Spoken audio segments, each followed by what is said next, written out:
All right, welcome back everybody. We are back this week on Main Street and we are here in the Clinton ShopRite, and we are so excited to be here, joined by two of my friends, Sue and Sheila, two of the dietitians here on staff. And we're gonna kind of go through the store a little bit. We're gonna talk about some really important stuff, especially for endurance athletes. And so many of the things in the endurance athletic world revolve around food and nutrition, and I am lucky to have two experts here to talk us through a little bit. So guys, you know, I was thinking today what we could do is we could really give people a good view on how many amazing things there are at ShopRite. And we could talk a little bit through balanced nutrition, hit on some of the macronutrients. So tell us, as an endurance athlete, you know, what are some of the things we need to be thinking about when we're talking about macronutrients? All right, well that sounds great. So of course, what I like to focus on is what you're doing every day. So in terms of macronutrients, we're talking about food. You know, we eat fruits, we eat vegetables, we eat whole grains, hopefully we eat red lentils, seafood, perhaps chicken, meat, maybe tofu, tempeh. So we have our carbohydrates, we have our healthy fats like avocado, walnuts, olive oil, salmon, go in. That brings in our protein too. So our food, carbohydrates, protein, fats, those are our main macros. But how we get them, that's on the plate. And what's important about this too is that what we do every day sets us up for our future success. So we can't train at our best if we don't eat at our best. And we can't train at our best if we don't eat enough. So I wanted to hit upon today too just a little bit about eating enough because of the problems that can result in them. Totally, that makes total sense. You know, endurance athletes are training at exceptional rates. And I think that sometimes it gets a little confusing really what they should be fueling with. And I think there's a lot of kind of conception out there that it's protein, protein, protein, or you kind of have the other side of the equation where people are like, oh no, you got to carb up, you got to carbo load. And I think really it doesn't have to be as complicated as sometimes we make it. And I'm hoping that today, as we kind of go through the store, you can kind of give us an idea. We'll kind of go around the different aisles and segments, and you guys can kind of key us into, well, why we want to be fueling with this type of carbohydrate, or this amount of carbohydrate, or this amount of protein, or this kind of good healthy fat, etc. All right, yeah, that sounds great. So maybe we can break it down into those macros. We can start with carbohydrates. We can wander over to some good protein choices, and point out some healthy fats. We are right here in produce, so we could start with some healthy carbohydrates. What do you think? Let's hit it. All right. Okay, so we're in a different section of the produce aisle and the produce kind of component here in Clinton ShopRite. And Sheila, I wanted to kind of talk a little bit about both produce but carbohydrate, right? There's a lot of kind of information out there, mixed information. Tell us, why are carbohydrates so important, not just for the individual, like every person, but specifically endurance athletes? Well, it's a primary fuel source, and people want to make sure they're eating the right kind of carbohydrates. Totally. The starchy carbohydrates, you know, like your peas, your corn, your potatoes. I love potatoes. I'm Irish, okay? So we have a lot of potatoes over here. Yeah. We have, you know, baked potatoes. We have the microwave potatoes. You can put potatoes.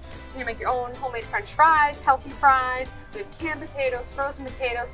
So it's important, you know, again, to get those high complex carbs in your diet. And as Sue had asked, we don't have the purple potato, but if we did have the purple potato, it has special anthocyanins. So again, there's nutrients and vitamins in certain vegetables and fruit that you need to get into your body. You know, it's great to talk about it, but it's also important to eat it. Totally. And, you know, again, we even have the convenience where we bake off little roasted potatoes so that people can just grab and go, and they don't have to worry about going home and baking it. So it's an option. What wonderful squashes this time of year. So again, we can do a lot with squashes. We can roast them, we can saute them, we can bake them. You know, lots of varieties. I mean, Sue, I don't know if you want to chime in. But. And then the whole fruit section too. Yes. So between our starchy vegetables, as Sheila mentioned, including our edamame, which we have here in produce, sugar snap peas, which are our crowd favorite. Love it. Yeah. They're kind of roasted and almost chippified. And then certainly the plethora of fruits that you can enjoy, just crunch away to get the fuel you need. Because too low energy intake, you know, that leads to problems with bone health, with immune health, with reproductive health, thyroid health, Don't do it. We need you to eat enough. This is not the time. Think of the rainbow. We always teach the kids, Sure. like color, color, color, and it's all about, you know, the superheroes. This is should be half or more of the plate, and we don't preach it enough, and we tell people just try to incorporate it any way you can, in the morning, you know, in the afternoon, you know, evening, and snack on it. So Makes total sense. So basically, as I'm understanding it, primary fuel source, you know, for endurance athlete, we would say like 60% of caloric intake, about there. 60% of caloric intake at least, and variety, because you're not only getting the, you know, obviously the things that are going to fuel your glycogen storage as an endurance athlete, right? But you're also going to be getting all of those kind of different plant-based components when you eat that rainbow to kind of keep that inflammation down and support overall health. That's fantastic. Let's hit a different section. We'll go into a different kind of component of carbohydrates. We'll get back. Okay, so when we're thinking about carbohydrates, obviously we're not just thinking about fruits and vegetables, although that's a big part of it. Tell us a little bit about some of the whole grains that we got here. well, we've got some awesome whole grains, especially in the baking aisle. Bob's Red Mill. For those of you that haven't tried farro, I kind of think of it like a thicker risotto. And, you know, again, you can just incorporate it into any meal. You can, you know, think of it as like a rice, you know, rice and beans, or Love you can that. add it as a side dish. We've got bulgur wheat. We've got everything behind us that you can imagine, and even more in the other aisles as well. But it's so important. You don't want to just eat like white rice, white pasta. You want to eat things that are high in fiber, complex carbs. Total Yeah, variety. Of course, I got to throw in the beans. This is a 13 bean soup mix, but we also have red lentils, which is a crowd favorite. So if you're not using red lentils, they're a teeny tiny one. They cook in 5 minutes, no pre-soaking, nothing. So this is a great plant-based protein. Carbohydrate too. You can make your red lentil burgers, you can make a red lentil curry in 5 to 7 minutes. That is a real win. That's huge. That can power That's you. huge. I love that, and it's a perfect segue. So we hit, you know, kind of these complex carbs, things that are going to fuel you up, but a nice segue that these suckers got a tremendous amount of protein in them too. Let's hit some of the lean protein choices as well. Yeah, let's check Let's that go out. from there. All right, so we're here in the seafood section, and you know, athletes, I think in general, you hear it all the time: protein, protein, protein. And maybe actually we hear it too much, but there's a right and wrong way to do it. And these ladies are going to kind of talk to us a little bit about how much. So if I'm an endurance athlete, like how much should I actually be thinking about to consume? For the protein. And you know what? It's a range because it depends on a lot of things. What are you eating? How many calories are you eating? Generally 1.2 to 1.6 grams of protein per kilogram body weight. But this is where the, you know, Sheila or I or the dietitians in our other stores, you can make an appointment. It's a free service, and Totally. sit down. We can look at exactly your intake, your needs, and calculate your specific information. But in general, it's about that 1.2 to 1.6 grams per kilogram. Cool, so that makes total sense. I mean, if you're someone who is like super focused or just really wants to dial it in, right? Because we all train at different levels of exertion. We all have different body types, body sizes, frequency of training. So, you know, sitting down with a professional obviously is the best way to go. It just so happens that these two professionals are free and they're here. So they're here at any point. You can come in, make an appointment with them or chat with them.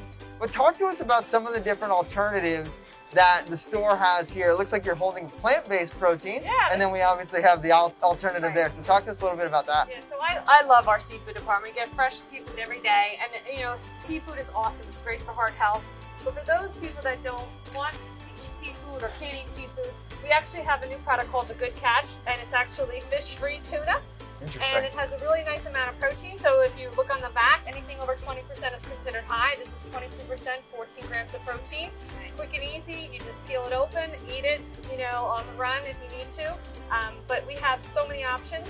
And Sue always loves her sardines, so I'll let her chime in about her sardines. Oh yes, certainly sardines are great. They're high in omega-3s, which we'll get to healthy fats later, but they're a great protein source too.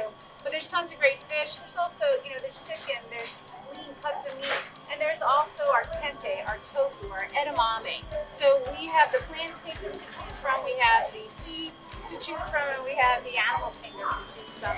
And don't forget, the whole grains are very important too. They're a great source of protein, especially something like quinoa is a good source of protein.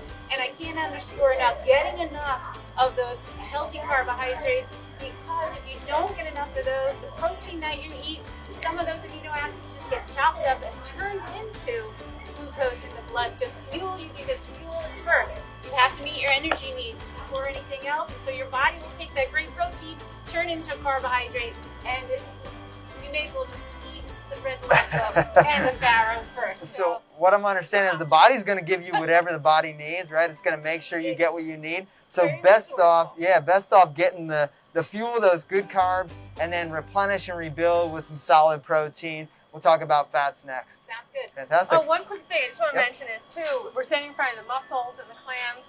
They're really high in iron, so super high in iron. you know, we want to make sure that we're going to talk about iron too, the iron needs. So that's one thing that people, you know, should definitely indulge in if they would like to choose that as well. Absolutely. Nice. Pulling muscles from the shell.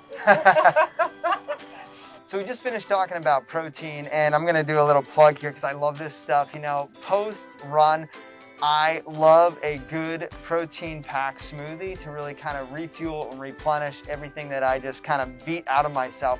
But, you know, the cool thing about nuts and seeds is actually some of the good fats. And I wanted to let the ladies, the experts here, talk to us a little bit about that, because it's like, you know, when we were kids, peanut butter was the only thing. And nowadays, there's like everything butter under the sun, you know? So talk to us a little bit about what you guys got going on here. Yeah, so what's unique at ShopRite is, and not only do we have, you know, the conventional peanut butter, Skippy and the Jiffy, we have a little bit healthier versions too. We have peanut butter that has no added salts or sugars. We have fresh ground almond butter and peanut butter. You know, you've got your monounsaturated fat, your polyunsaturated, really, you know, healthy grab-and-go packets that, whoops, as Sue catches it. Just to go home with you. And then we also have like our sun butters for people that might have a peanut allergy or food allergy. So you have your sunflower butter, your soy nut butters. We even have now coconut, you know, mixed peanut butters. We have old decadent peanut butters as well. So if you want to replace those calories or those carbs, you have a whole array of choices here. My personal favorite is our new bowl and basket line. We have the cashew butter. We have, you know, an almond butter. Again, it's all about variety and choices. And it's so important, again, to fuel pre and post. Totally. Yeah, and keeping it interesting. So tahini, I love, it's made from sesame seeds. It's great mixed with your garbanzo beans for a falafel, but you can also just use it on bread with raisins.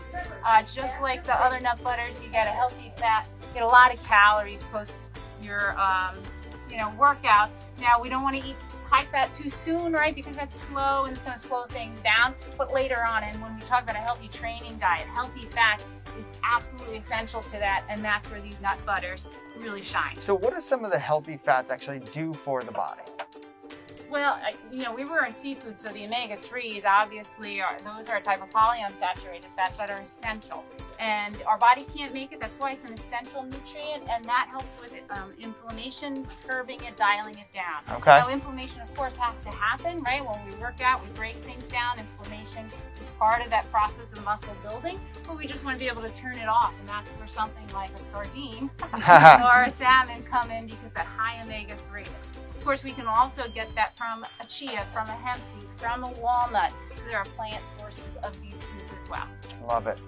All right, that is it for this week on Main Street. For this week, I gotta say, I'm getting a little hungry going around the store with these ladies. It has been fantastic. Tune in next time as we start to get into supplementation and all of the key things to be thinking about to fuel your journey, keep you healthy, well, and strong out on the road.